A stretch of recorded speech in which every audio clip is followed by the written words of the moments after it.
Yun na, musta? Okay, so feeling ko mabilis lang na video to pero siya rin pala muna natin.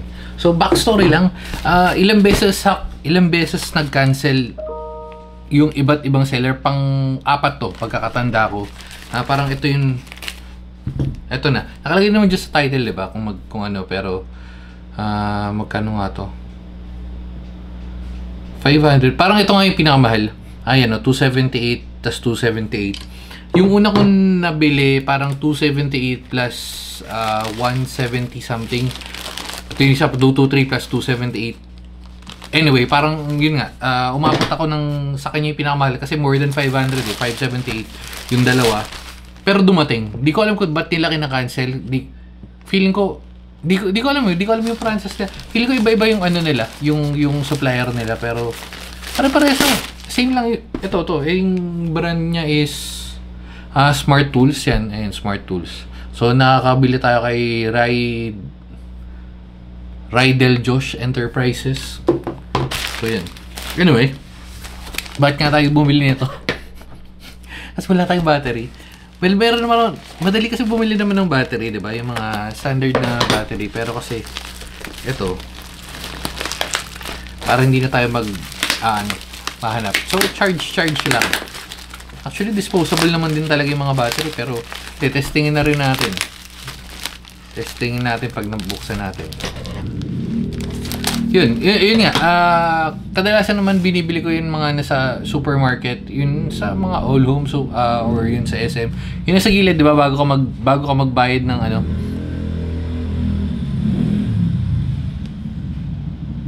Duman na siya. Nagdi-deliver Shopee. Anyway, so yun nga sinasabi ko, usually yung bago ka mag-check out, bago ka magbayad ng mga pinag-grocery mo, yung mga battery, mga Everready, mga kung ano man. Wala na Duracell, yung pala yung iniisip ko kanina pa. Duracell, wala nang ganun. Ewan ko. Or baka sa area ko lang, pero yun yung paborito kong battery dati kasi pagka sa mga laruan, di ba? Ang tibay nun. Ang tibay nun. Anyway.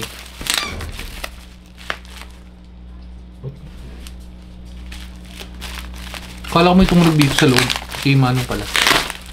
Okay. So, wala naman special dito. Battery lang naman na nag-charge. Pero, tingnan, sama na lang din kayo sa unboxing natin. Okay. Okay. So, may libre. Ito lang.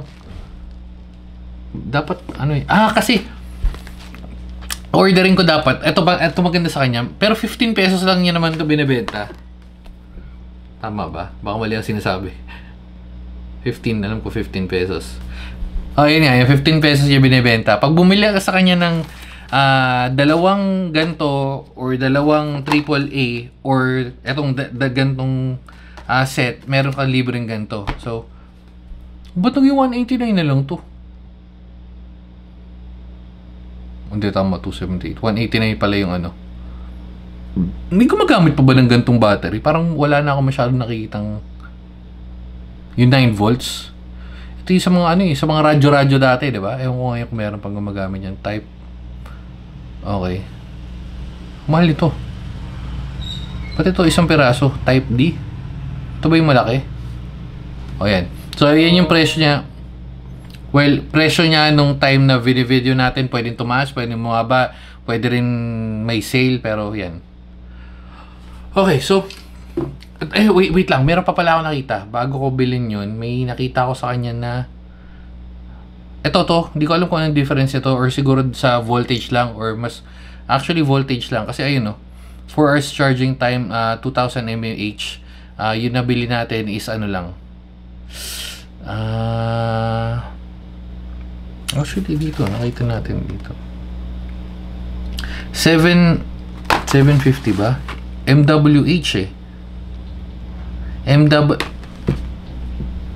MWH versus MAH. So, anong difference nun? 2000 mAh. Wait, tapos yung isa.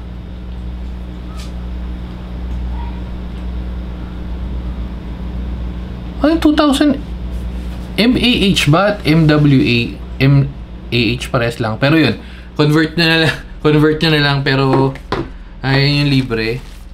Type C na ba to? Ingatan muna natin kasi baka sira, baka kailangan natin ipadala. Usually ano lang, uy, ay, nag-message pala sa akin. Ayun pala, kaya bukas. Ngayon ko na naalala. Nag-message siya kaya open yon kasi eto. Ayun. Good day po pala yung order nyo na test na rin. So, kaya open. Hindi ko sure kung ganun ginagawa niya sa lahat, pero hindi ko rin nga sure kung okay yun kasi alam mo yun, kung gumagana or hindi, or kung bago or pero mukha naman bago.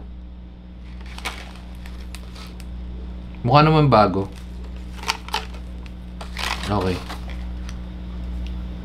So yung alam ko may mga keyboard tayong binibili. So dito ko na ito tatambak dito banda sa part na to kasi nga pagka kailangan natin ng battery, meron na tayong battery at wala naman ako natatandaan na keyboard na kailangan ng 4 na piraso. 2 meron pero yung 4 parang wala. Kaya okay na to. Paano siya i-charge? Or kung may indicator ba siya?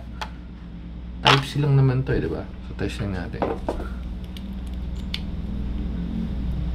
Una, wala siyang indicator. So, ito, meron pala.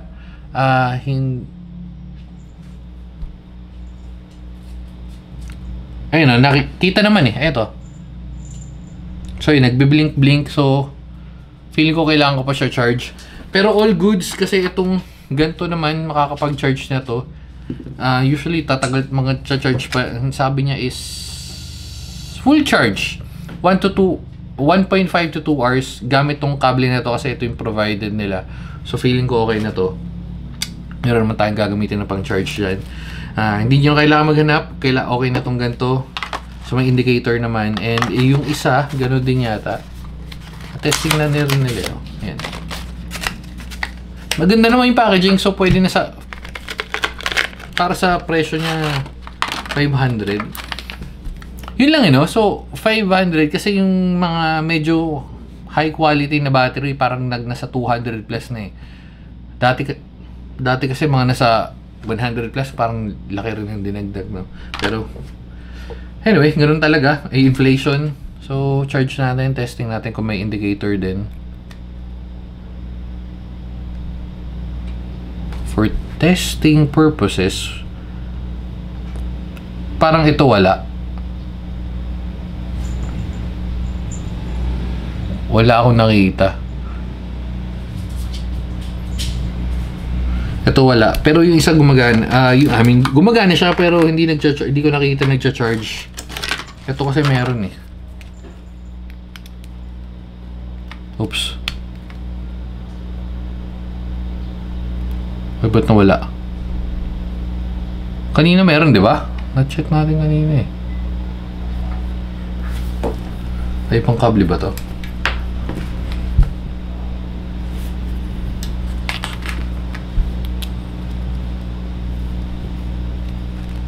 Ayun na, ito meron. Itong isa meron. Parang sobra sa lakas yata itong isa. Oops. Ito is yung charger ng Steam Deck. Hindi siya gumagana dito. Testing natin itong isa. Ito yung sa charger ng Baseus na may... Oops. Okay. So, charging. Hindi ko sure kung ba't di gumagana sa charger ng Steam Deck, pero Type-C naman yun. 65 watts kasi yun sa Steam Deck. Pero... wala lang, share ko lang. So, testing natin ulit gamit yung isang charger. Baka dahil nga lang yun doon. Medyo magulo. Ngayon lang nag-ayos ang kable. Pero, hayaan nyo na. Mabilis na lang. Okay, so last testing lang natin itong mabilis. Tapos, all goods na. Para meron tayong... ito. Ayun yung indicator niya. Okay, so mas madali.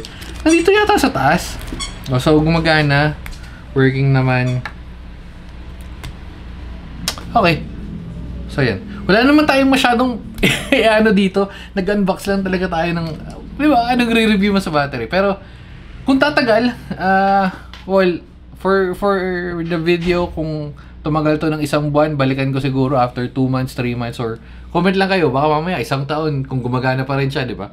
Pero I doubt, kasi usually lifespan naman mga ganito siguro 3 to 6 months.